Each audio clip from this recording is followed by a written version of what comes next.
Hey parents, we have so much in common. We really do. We all want so many of the same things for our kids. We want our kids to grow up to be happy, successful adults. We want to be in happy romantic relationships, happy parents one day if that's what they want to do. We want them to find good jobs. We want them to be thriving in their mental health, but we want them to be thriving as kids too. We want them to be great with their siblings, great with their chores, great with their uh, friendships, great with their teamwork, great with their family, successful. We want our kids to be happy and healthy. And while there's several factors that affect a child's development, many of them, as we know, come down to us. That's right. As parenting, nature, and nurture. And we do the nurturing. We want our kids to stay out of trouble. We want them to do well in school. We want them to do amazing things, right? It doesn't matter what color you are, what country you're born in. We just got so much in common. And while there isn't one specific recipe for how to make a great kid, like you could put them in a little bowl and batch it up, a little mixture of this year, what we know is that there are absolutely proven tactics, proven parenting approaches. And now here's a big word, science-based approaches, which help us parents to raise happy, thriving, successful kids. So Jordan, we're going to do something that I don't do a lot of. We're going to talk about science. Were you not a good science student, Well, that's Sean? what I said. Come on, I man. do like to talk about Science is research. fun. Science is fun, dude. I think I got a C in biology. Science is hard. I know. I got I think I got a C in chemistry, and so confusing. I just could not handle the science. My brain is not meant for that. I suck at science. How did you do in science, man? Science, I would say a B student. Okay. I was more of an A student in math. Okay. I was like a C student in history until I got older, and then I really enjoyed history. And then English was always hard for me too. But science, there was parts of it that were really fun, and then chemistry got confusing, and it can get really, you can go down the rabbit hole when it comes to science. But the cool thing is we've got really smart people who are going to be doing all that, and we get to read their studies, and we get to kind of reflect on their work. We have these super smart scientists and researchers that we love to quote on this show. So we do quote a lot about these really brilliant people and these really smart nerds. And we're going to do it again here today because Business Insider came out with a really interesting article. The article was written by Marguerite Ward and Rachel Gillett. And they did something that I think is really helpful, and hopefully more articles be written like this. The website produced an article that reads like this: Science says parents of successful kids have these 26 things in common. And so what they did is they found all this medical research, either that was produced from like these universities or maybe reported by magazines like Time or USA Today. And they just put a little list together, and we're going to read some of the things off this list with you today to encourage us all to do the things that science has shown us to prove that when parents do these things, good things happen. This is kind of exciting. Right. And the reality is, I think the human species has known this for centuries, for thousands of years, for as long as we've been on the planet. The problem is, that's good. As we've gotten comforted in some of our amenities, we've lost our way in a little bit, right? So like we're taking some of the things that we've always known, that was like survival, how to take care of yourself, how to track, how to watch where you're walking, don't die. Those were like things that you really needed to watch, make sure that you taught your children. And nowadays, it's like, well, we have a house, look both ways before you cross the road. Now it's a lot more, it's like easier. And so we kind of forget that like we need to teach our children to be adults. So I'll start with the first one, and you'll kind of be like, oh yeah, that totally makes sense. Because a lot of us, we understand this, but unfortunately we have to have science tell us this. So us parents, the ones that have successful children, these parents tend to let their children take the lead in easier, moderately difficult tasks. It's like, you take over. Show me, where did we park? You were going on a trail, we're going off trail. Show us how to get back to the cabin, right? Like, let them learn, and we have to follow their lead. So in this one, it talks about how too much parental direction can frustrate a child. It can lead them to lose focus on specific tasks. I know it's easier for us to just do the math problem for them, but they've got to work through the process. That's good. Now, this was according to a 2021 study led by Stanford University professor Jelena Obradovic. We might be probably butchering. I'm probably butchering. We're going to butcher that. some of these scientists' I'm so names. sorry. I'm just letting you know. But if you are Jelena or if you are get your last name butchered, we are very sorry. Helena, I don't know. But this research looked at the children who were cleaning, playing, discussing the problem, right, with each other. Good. Children with parents who stepped into the private instructions frequently displayed more difficulty regulating their emotions later, the researchers wrote. Now, the study suggests parents should take a step back. Let their children figure out how to play on their own. Did some child hog the toy and say, mine? Let them figure it out. Let them figure out how to share, right? Mm-hmm. And then this is a direct quote. Too much direct engagement can come at a cost to kids' abilities to control their own attention, their behavior, and their emotions. When parents let kids take the lead in their interactions, that child practices self-regulation skills and build independence. That's what Obradovic wrote in this study. Makes sense, right? It really does. I just realized that just yesterday in my VIP membership, I did a whole teaching on overparenting and underparenting, why we do it, where it comes from, and how to stop it. And what this research is telling us is, look, overparenting is not good. You want to raise great, successful kids? The research says do not overparent. But this is hard for many parents. It's been hard forever for some parents. But in 2023, we've got a lot of scared parents. We've got a lot of parents who are reading articles like this about how to raise successful kids. So they end up doing so much for their kids and they do so much overparenting. And it's pretty easy to see. You can just even go out and hang out with some of your friends or relatives and you see some of this overparenting happening. Oh, totally.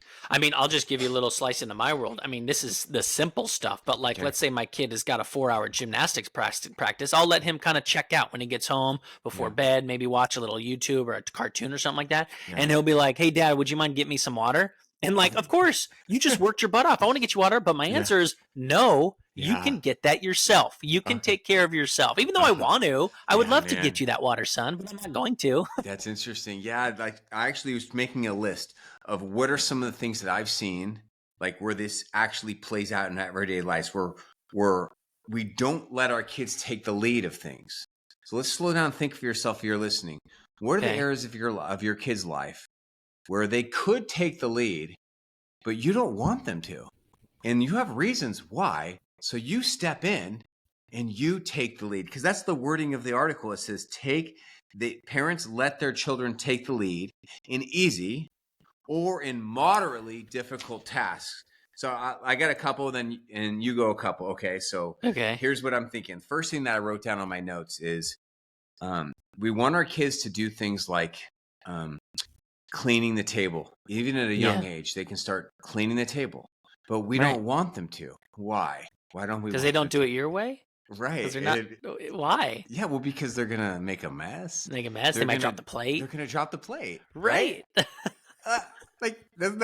So at a young age, we stop our kids from doing things because we don't want them to create more work for themselves, or we don't want them to break our stuff. This is like our old world, isn't it? That's funny.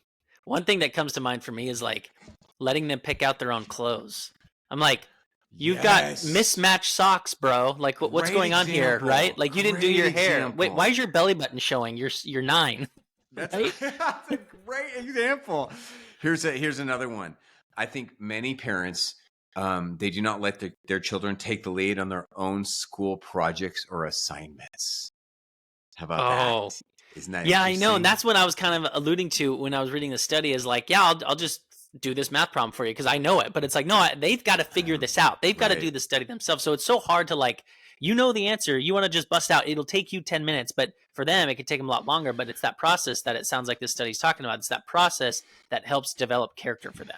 Early this morning, I was working out in my garage doing weights. And like she is a lot of these times, my sweet little 7-year-old was in there with me, just hanging out, talking, sometimes lurking out with me. Today, I lifted these heavy weights and I made these funny noises like, right. And she starts cracking up at me. It's just like I enjoy her company so much. So now I'm done working out. It's time to go in. So she looks over to the left, and what does she see? She sees these big black storage bins that we have. We have 30 of them. They're organized on these shelves. It's very clean looking.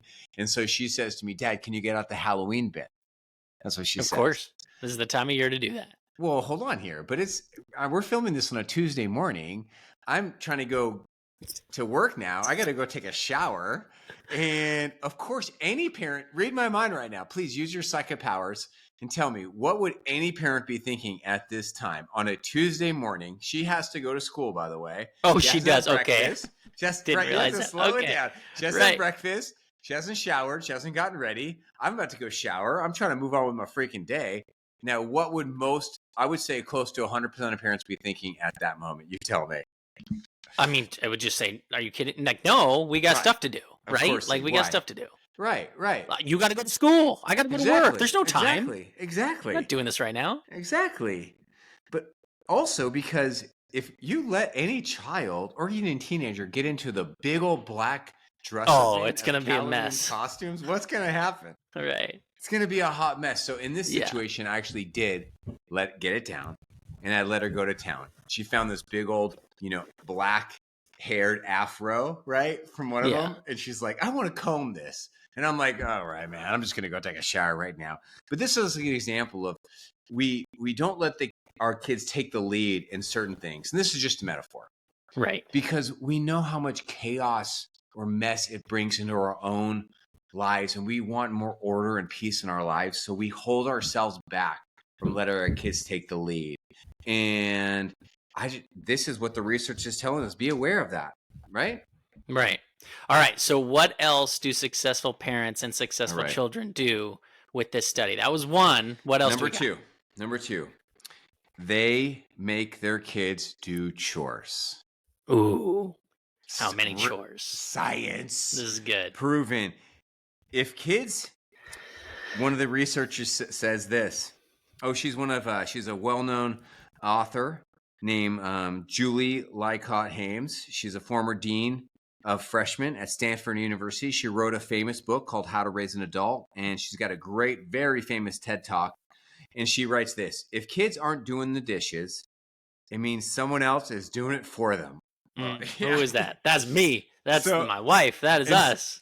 And so they're absolved of not only the work, but of learning that work has to be done and that each one of us must contribute for the betterment of the whole.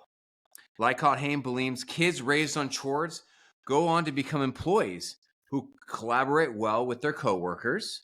They're more empathetic because they know firsthand what struggling looks like, and they're able to take on tasks independently.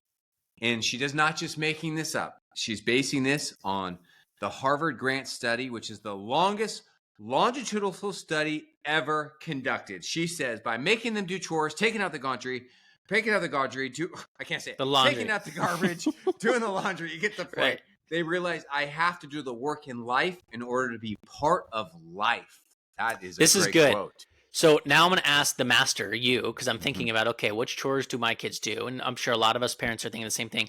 At what age is it wise to do some of this, right? Like, would you say, do you have to, obviously it's different for every parent, but like laundry, that could be a little bit more difficult for kids to do. You don't want them making all the clothes pink, right? So like, is there an age range that you suggest that to some of your clients? I think at age 2, we need to get our kids helping to clean up the house at age 2. Yeah. Oh, wow. Okay. At age 2, they're very capable of cleaning up their own toys. Very capable at age 3. And that's the thing. It takes them longer to clean their toys. So you might want to go down to the IKEA or do certain things to organize and get bins to make it easy. But here's like how you think about it. If you don't let your kids like do chores or participate in the house because your 6-year-old wants to help you cook dinner, right? Would you say it's generally true? Yeah, I'm just always worried they're going to get burned, they're going to mess up, they're going to splatter spaghetti sauce everywhere, right? They're 6. Totally. Your 6-year-old wants to help you make dinner and be a part of folding napkins and setting the table. But if you don't let your 6-year-old help you make dinner, well, by the time they're 12, they're not going to be interested in making dinner. You're right.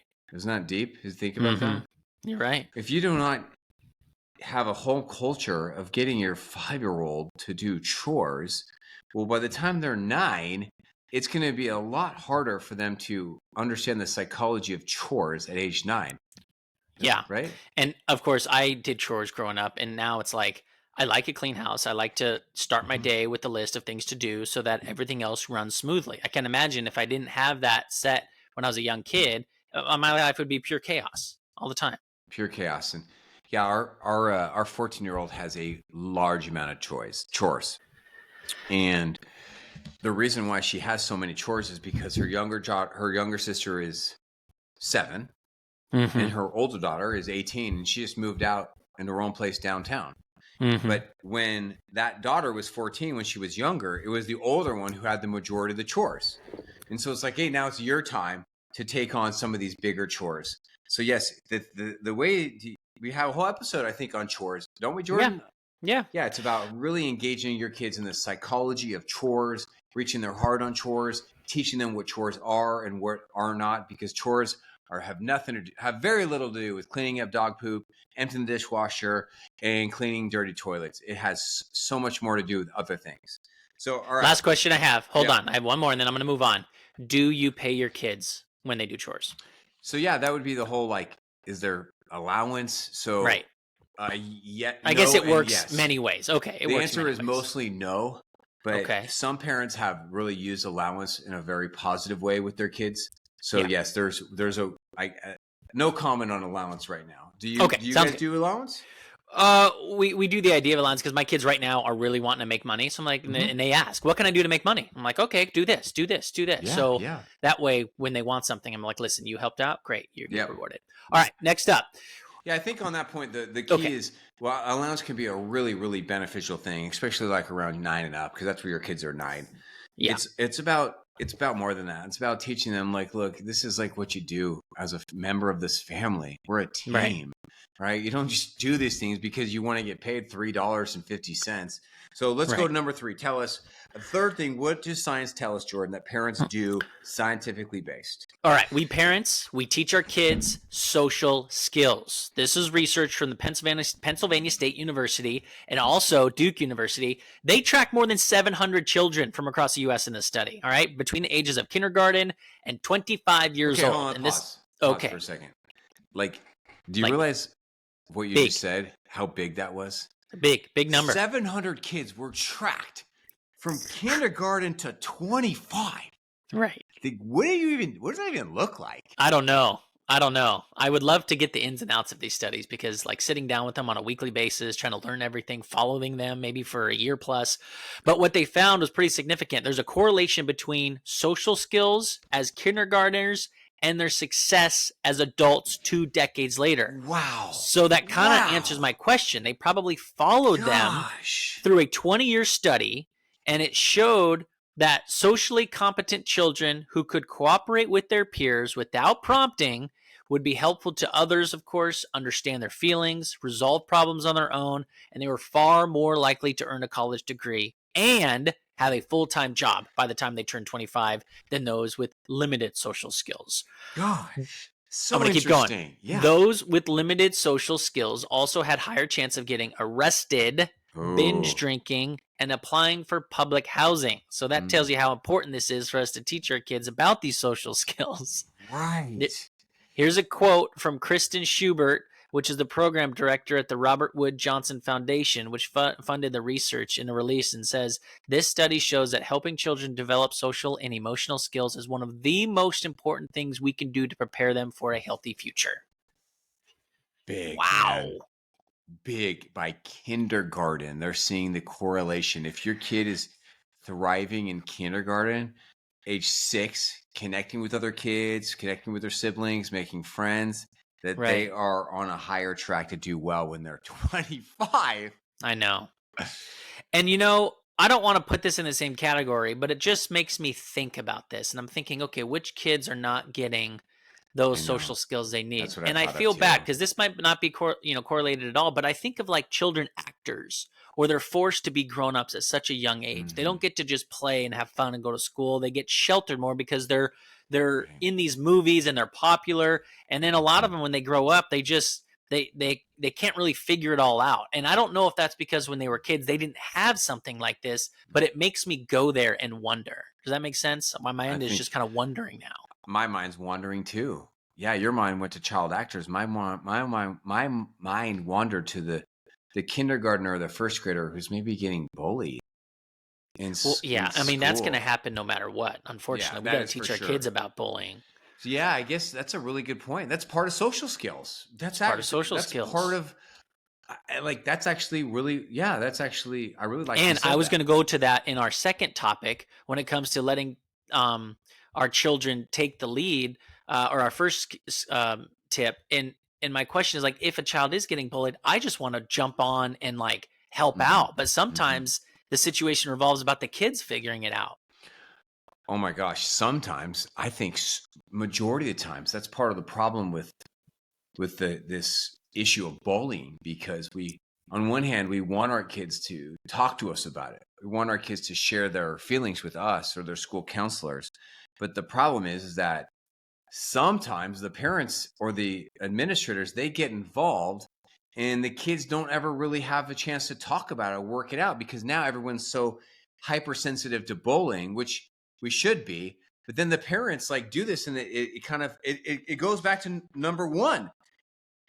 Number one tip of our podcast was they let their children take the lead in easy to moderately difficult tasks. So yeah, it's like that's part of how kids grow. They've got to work out the issues of bullying. Yeah. You know, there was a recent thing that just happened right now when we're filming this, October 2023, football season's in full gear. And one of the big college football stories is Deion Sanders. I don't know if you've been following Colorado at all, but it's been fascinating, right? Big story. And I just watch how he coaches and some of the public stuff coming out. But one of his players got hit, kind of like a blindside hit in one of the games, and it put him out. He had a lacerated liver, and there was such, audience backlash on this, where like some of the people were giving the guy who hit Deion's kid death threats. And I don't know how it unfolded, but I thought what happened was amazing. He either coached this or guided this, but didn't get involved too much. But he says, you guys need to go bowling and go hang out and figure this out. And there's these moments of them like seeing each other off the football field, and they're just like apologetic, super friendly with each other, showing the public that like, hey, we are not going to allow this tension to build. You're telling me that the Colorado player who was hit and injured was then hanging out with the other team's player? The guy who hit him and lacerated his liver. Genius move by Deion. Genius move. And I don't know if Deion did that. I think he did that. But he was like guiding them in a way that let them not allow bullying to take place or social media to get involved. But it's like, no, meet face to face and talk to each other. You're both players. Yeah, it's and it was genius.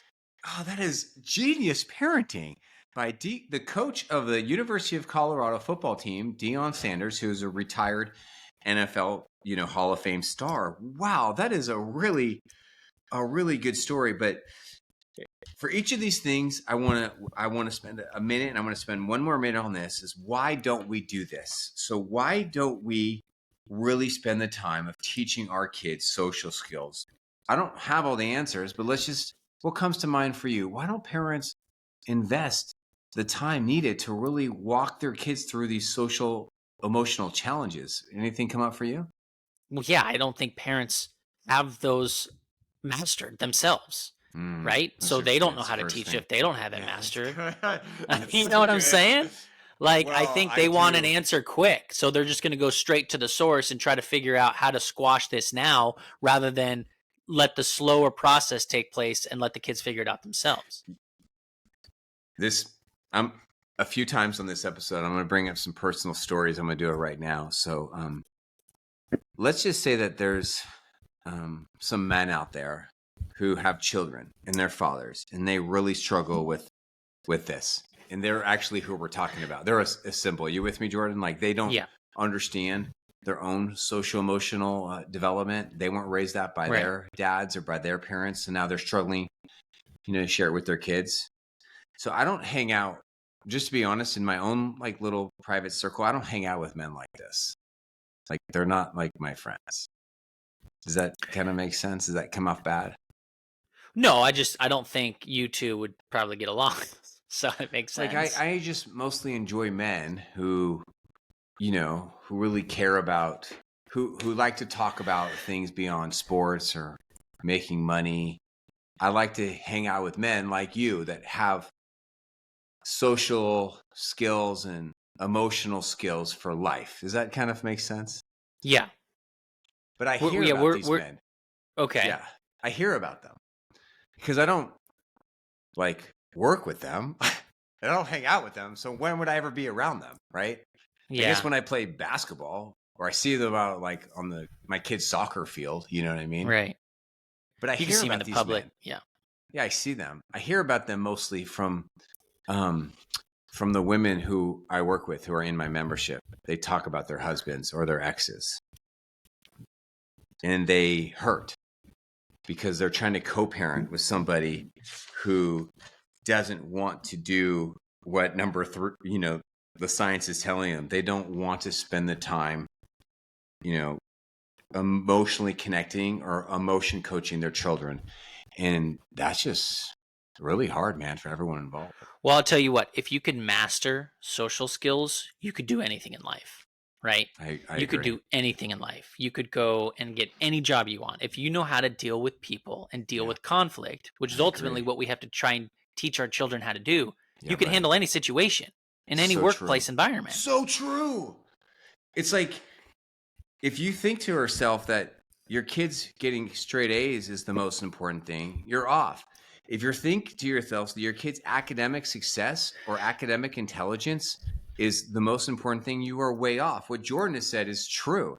It's their own social, emotional development is more important than grades or for IQ skills. It really is, man. It really is. And it can be harder for some because some of us are introverts versus some of us are extroverts. So the extroverts, it's much easier than the introverts. But the introverts can still do it. It's just going to be more difficult for them and for you to kind of teach that. Because ultimately, what are they going to have to deal with when they get older? No matter what, people. So they got to figure this out. Well said. That's funny you brought up Deion Sanders because as we get to our next scientific thing that parents do, I'll transition it with a Deion Sanders story. You ready? Yeah. So Deion Sanders, when he first became the head coach of the University of Colorado, he had a big meeting with all the players. This happened about 6 months ago, and this meeting was very controversial, and it was filmed. And some of the takes from this meeting were actually put all through sports networks in the sports drama world, where we care more about Travis Kelce than Taylor Swift. We were into this news. All right. So you probably saw this, Jordan. Deion Sanders went up to his team, and these are college kids, by the way. And he said, I'm going to try to paraphrase what he said. He said something kind of mean and aggressive to these college kids. He said, please transfer out of this school. I don't want you here. This team lost last year, and this is kind of like a bunch of losers. And I'm bringing in new players from all around the country, including my last school, Jackson State. I'm bringing my own sons. And so if you are not ready to work your butt off, if you are not ready to be an excellent player, then you are going to get cut. You won't make the team. You're not going to make it here. So please leave. Do you remember that speech going like that? Yeah. But I think it was taken and run with in a negative way, which is why everyone saw it. But I think what it was ultimately saying is like, I want you to put in the effort. And if you're not going to put in the effort, then please go. Exactly. I just want people here who want to be here and who want to play. I agree with you. It was the bits were taken to in the speech did not come off well for some listeners. But here's what science tells us that parents do. Parents tend to have high expectations for their kids. You want to raise successful kids? Well, do what Deion Sanders did. And second example of Deion is he had high expectations. Listen to this. Using data from a national survey of 6,600 children born in 2001, UCLA professor Neil Hafton and his colleagues discovered that the expectations parents hold for their kids have a huge effect on attainment. He said in a statement, parents who saw college in their child's future seem to manage their child towards that goal in respective of their income and of other aspects.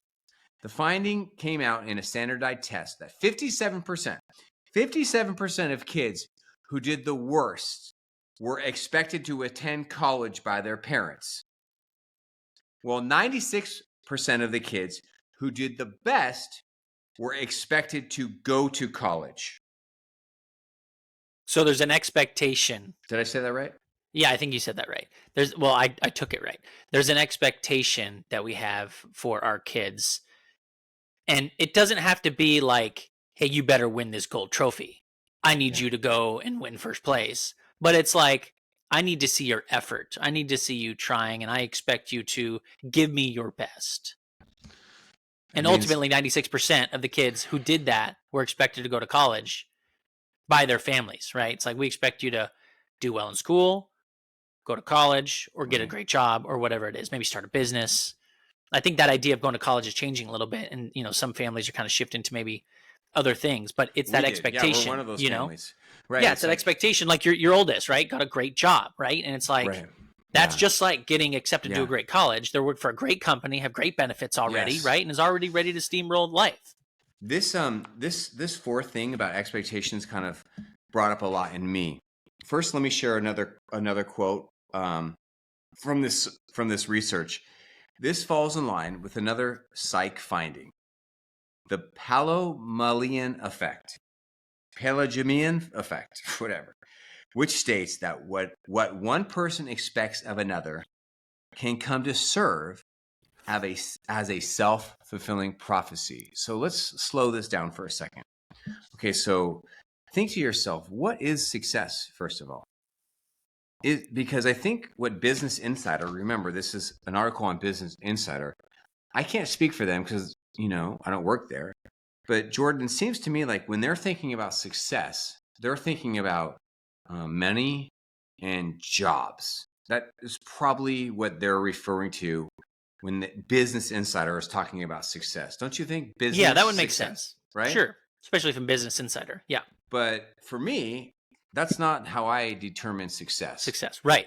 You talked about that in the last episode. Right. And let me ask you, like, without thinking too much about it, let me put you on the spot. Like, how would you determine success for your kids? Do they have to go to Harvard or Stanford or USC? What is success to you? Yeah, because I've never really thought about that. To me, I would love for my kids to graduate with great grades, maybe go to college if they want, get a great job, but make good money, be able to take care of themselves. That's all great. But then I ask myself, okay, what if they get all that and they're not happy? Mm-hmm. I don't think that then would clarify as being successful. Right. So to me, it's like, I'd like you to do all those things, but more importantly, I want you to be happy doing it. Right. It's like, what if your kid goes off to University of Indiana, University of Washington, University of Florida, full ride scholarship, and they go and they get a great degree in a field that you feel happy about, and they're just depressed, and they don't like their life, or they have bad morals, or they end up in a really janky relationship with some janky person. Is that like success? Like, right? Right. So to have these high expectations, you first, as a parent, need to figure out what those expectations are and be clear, right? No, we boom, say that again, because I think that is maybe the most important thing that I think anyone has said in this episode. Say that again. We as parents need to figure out what these expectations are and make sure we talk about them with our children so they know too. Because like, if we don't even know what those expectations are, like I literally didn't think about success until you just asked me to think about it. Well, what does society think success is? What do we think success is? Here's what I hope that we were going to go there today with this, because here's what I think of. The first thing I think of when I think of expectations, for me, Sean Donohue, who's the dad figure, I think of what I want for my three kids. The first thing I think of is morals. Morals, values, integrity, faith, kindness, family, goodness. Yeah. That is what I want for my three kids. That's my expectation. Kids, that you would carry on in our family values. And that's what we do here, that Danielle and I are trying to pass to you. Family, goodness, love for your human man, spirituality, church, morals, family, good character, good relationships, self-control. That's what comes up for me. How about you? I mean, I'll take all those. That's amazing. I love that. I'll take all those. I think all of us and a large Coke. I think right. I think all of us would take those because and it's got to be hard for some people listening. Maybe they have a child who doesn't appreciate those things as much as, the parent does. And that's got to be a little bit more difficult to handle.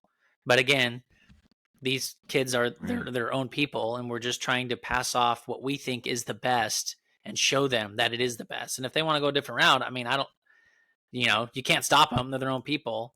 I was doing an interview today with a little, I call him a little kid. He's probably 20. He's in college. He goes to Emory University in Georgia, and he is amazing. He is bringing electricity to the Republic of Congo. Oh my gosh. It's an area that had no electricity. Wow. And he's just like, they don't have it. And this is where I was from as a kid. I'm going to bring electricity. But he's going to school to be a lawyer. But he had this idea to bring electricity. So he's going back there after college. But he said in the interview, but I have to take the bar first because my dad wants me to take the bar. Oh, gosh. Right? So he's doing this amazing thing. Amazing. And maybe the dad is like, listen, taking the bar, you've done this whole work. You went to college, take the bar so at least you've passed and then do whatever else you want. Yeah. But again, what is success to you, right? What is so success? What is success? If your daughter's not, running for Senate, if your son is not a vice president by age 30, how do you determine success? Here's where my mind wandered. And I want to spend a couple minutes on this. Can my mind wander? My mind wandered to my wife and to your wife and to our daughters.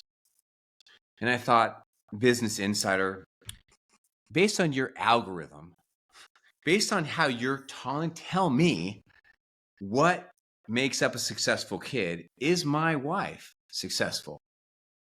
Is Jordan's wife successful? Because my wife is a stay-at-home mom.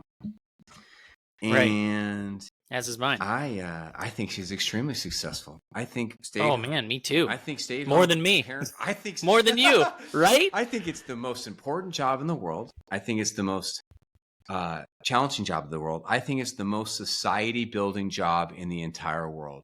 I think that if you look at bad neighborhoods, bad countries, statistically bad with violence and crime rate, I would like to look at how many of these what's the percentage of stay-at-home mothers or stay-at-home parents, right?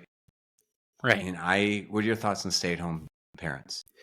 My thoughts are, it's very important to have that, but society's not going to tell you that. Mm-hmm. And honestly, it's hard to do that in a world with increasing interest rates and debt. It's so I get it. It's really tough. Right. But if you can do it, I'll tell you what, I've been around several families who have had one of the spouses, have two spouses work, they're both working and they're stressed out of their minds. One quits and the family's doing so much better. They're happier. Mm-hmm. They make way less money, but they're happier. Right. There's less stress.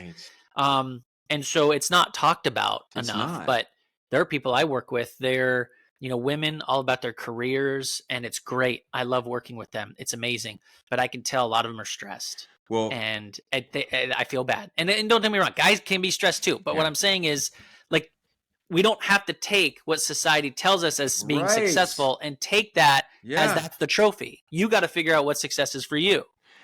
I feel like if you talk about stay-at-home motherhood, it's like you're going to offend somebody. So let me say something really positive. On this list of scientific facts, there's some extremely, extremely positive things about working mothers.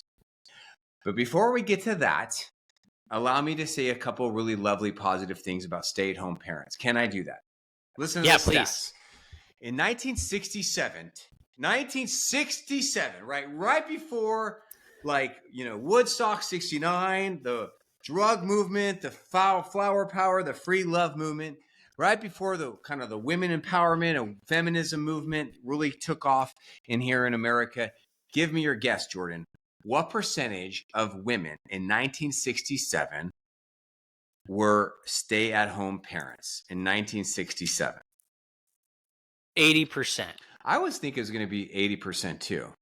The research I found, I don't think it was either from Motherly or I think it was from Pew Research. In 1967, it was 49%. Wow. I know. Wow, that's a stat This I is from wouldn't have Pew expected. Research. Me either. Okay. Now okay. that doesn't mean bring it. Now keep in mind these could be part-time working moms at this time, right? That's probably that was probably a bigger number. But listen to this: from 1967 to 1999, it was a major decline in the stay-at-home motherly role. It went from 49% in 67 to 23% in 1999.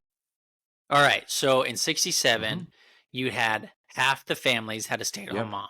Then in the 90s, you only had a quarter. 1 in 4 families had a stay-at-home mom. But then listen to this. More women working. Okay. 2 years after I graduated high school, the number started going up again. And so in 2000, for stay-at-home parents. In 2012, it went up to 29% for stay-at-home mothers. This is from Pew Research. I wonder if that, okay. And so today, this is really interesting. .com era. Oh, yeah, maybe, huh? Now, yeah. and now listen to this.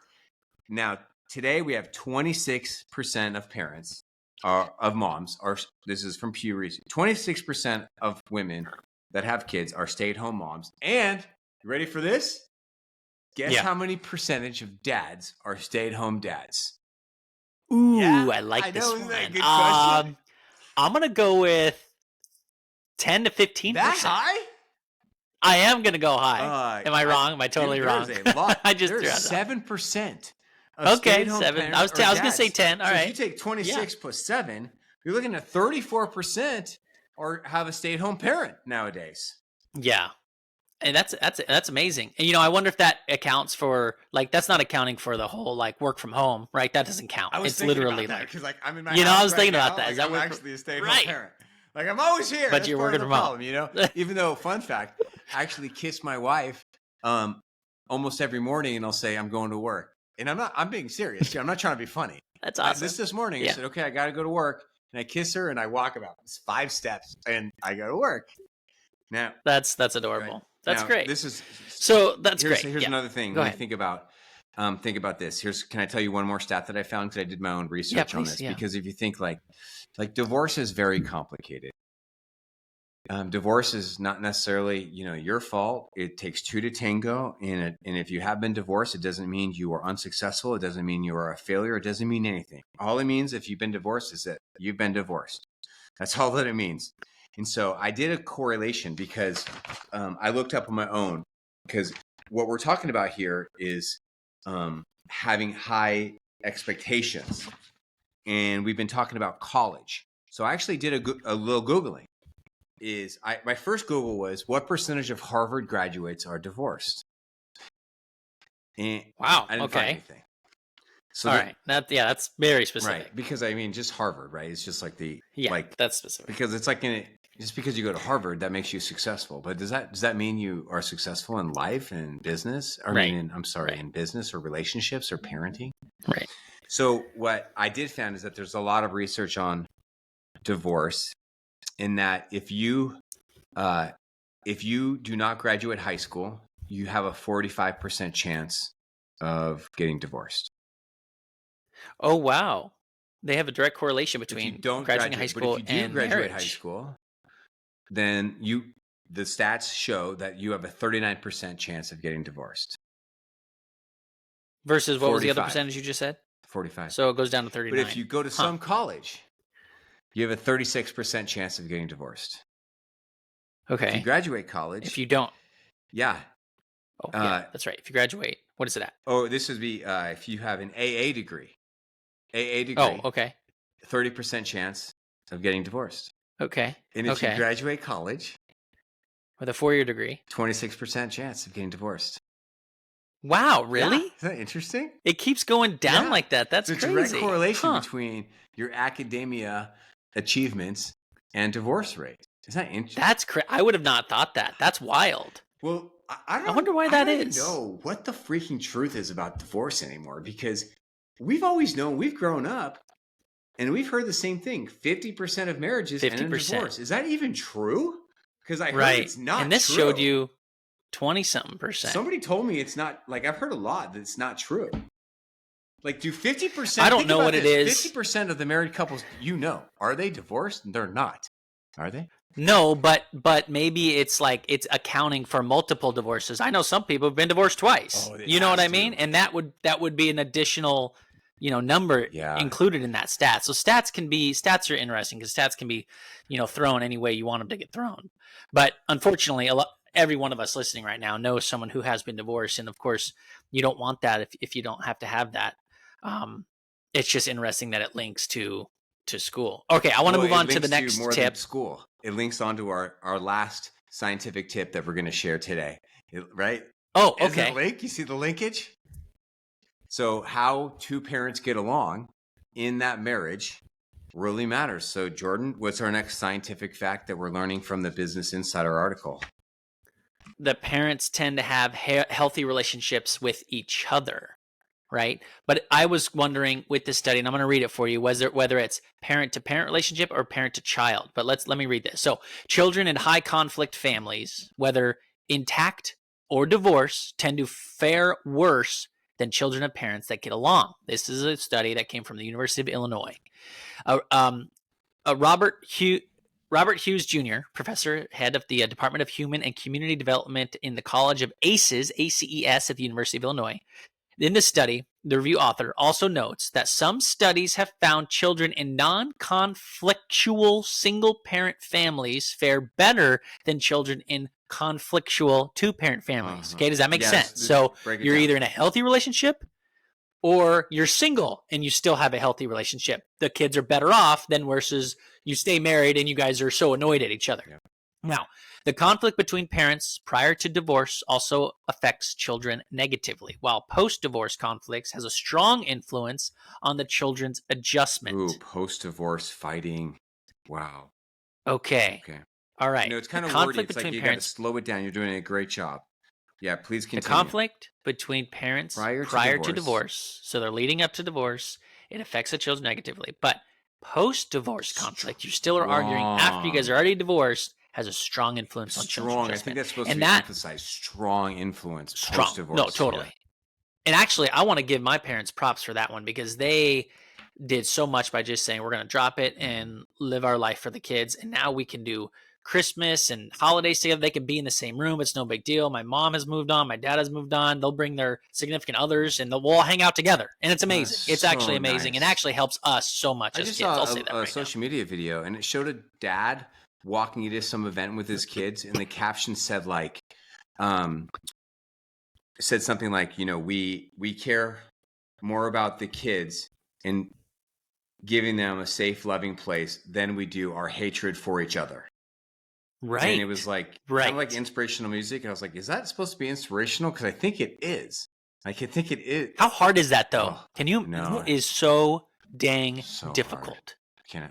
It's so hard because you've been hurt, you're broken, and you try to do it for the kids. Shoot, in some cases, you're getting the divorce and you're using kids as a weapon. That's going to be so hard. Some people have their kids weaponized against them, or parent alienation, or they feel like they've been robbed financially. Oh, so hard.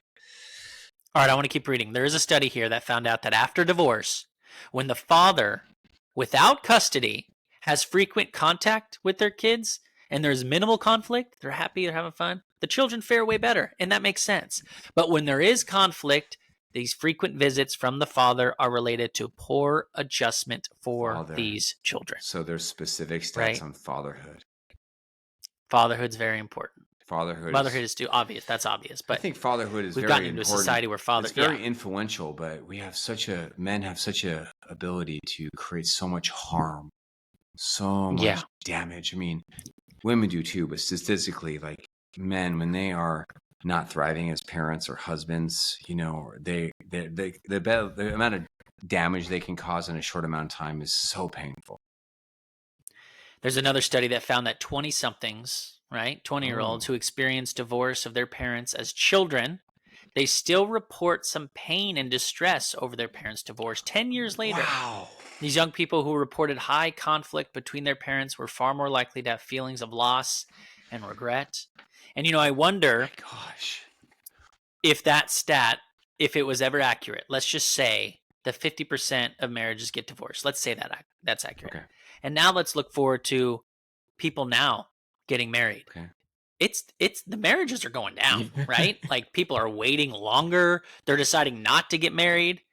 And I know there's a lot that goes into it, but I wonder, maybe this childhood drama is making them think, you know what? It's not even worth it. I've seen the way my parents are. I'm not going to get married. I wonder if that's going through some of their heads. It has to be true. I mean, I know that.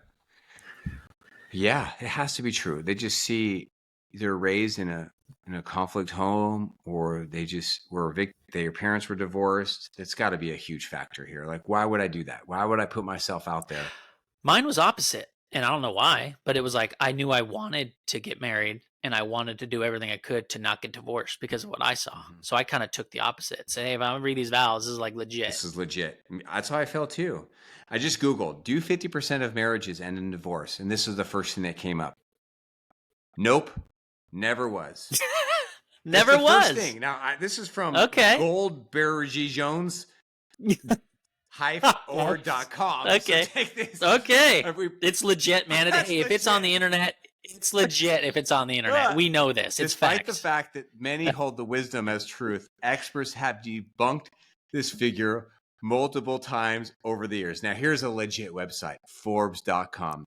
Many people accept it as fact that half of all marriages end in divorce, but as mentioned above, this applies only to first marriages. Those who wed multiple times face a far higher rate of divorce. In fact, 67% of second marriages and 73% of third marriages are dissolved. So, wait, meaning the second marriages and third marriages are also getting divorced? Way higher rates, yeah. Oh, that's so fun. That's so interesting. Higher. So it's not like, let me try again and make this work. It's like, let me try again. Nope, didn't work. Let me try again. Nope, didn't work. Let me try again. Nope, didn't work. That's definitely, that's interesting. That is so true. Yeah. I mean, I could just go on and on about some of these things. I'm looking at my phone right now, but I won't. So hey, Jordan and I, we love being in your life and sharing this scientifically based, inspirational knowledge with you here today. As you're listening to me here, as we wrap up straight today, from Google, I charge us all to do. What'd you say? What did you say? I said straight from Google. The science, it's fact. No, I'm teasing. We did good by finding these studies. So it's on the internet. No, this is good. All right. So if we want to raise successful adults, here's what is not in an article. First, define what is success to you, right? In your own mind, in your own morals, and your own values. Communicate that to your kids. And here's how we can go about doing this. Well, number one, parents tend to let their children take the lead in easy to moderately difficult tasks. Number two, they tend to make their kids do chores. Yeah, that's right. Number three, make their bed. They teach their kids social skills. Number three, they have high expectations for your kids. And number five is the parents tend to have healthy relationships with each other. And so, Jordan, I'm thankful that I have a wife who is committed to this, because we're about to celebrate our 20-year anniversary, and we have had some very, very, very hard times over the last 20 years, man. We've had our ups and downs. We've been on the brink. But you've had some amazing times too. We have. We've been on the brink before, numerous times, and we've been in a lot of pain and in shock and disillusionment. You know, both of our parents have been divorced multiple times, and we brought a lot of dysfunction into this marriage, and we've had to work hard. So I'm just thankful to have a wife and a partner and a co-parent who is committed to me and committed to our kids, and I'm just thankful for her, and thank you for that. You know, I have Danielle in my life, and 20 years is going to be, we're going to celebrate that. That's for sure. That's amazing, man. Congratulations.